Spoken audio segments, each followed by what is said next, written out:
In today's video, I'm going to teach you how to add pricing sections in Dorik website. First, open your browser and head to the Dorik login page. Sign into your account. If you prefer using Google, choose the option to sign in with your Google account and complete the prompt. Once you're in, you'll land on your dashboard.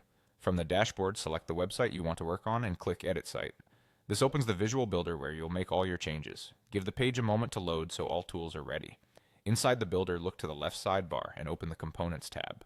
This is where Dorik keeps pre-built blocks you can drop onto any page.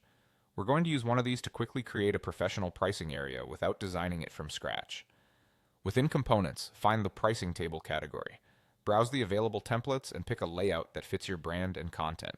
Some designs are simple and minimal, while others include highlighted plans, feature lists, or badges.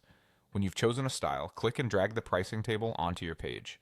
As you drag, watch for the placement indicator so you drop it exactly where you want it to appear. With the block on the page, it's time to customize. Click into the text to change plan names, short descriptions, and any feature lists. Update the price values and make sure the currency and billing period match what you offer. If the template includes a recommended or featured plan, you can keep that to draw attention to your best value, or turn it off if you prefer a uniform look. Next, adapt the design to your brand. Adjust colors for headers, price tags, buttons, and backgrounds so everything matches your palette. You can fine-tune typography for readability and tweak spacing to keep the section clean and scannable.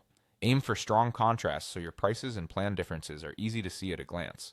Don't forget the call to action buttons. Change the button text to something clear like Get Started or Choose Plan, and set the link to your checkout, sign up, or contact page. Make sure each plan's button goes to the correct destination. Take a moment to check how the section looks on different screen sizes. Ensure the columns stack nicely on mobile and that buttons remain easy to tap. When everything looks good and reads clearly, you're done. That's how to add a pricing section in Dorik quickly and confidently using built-in components and simple customization.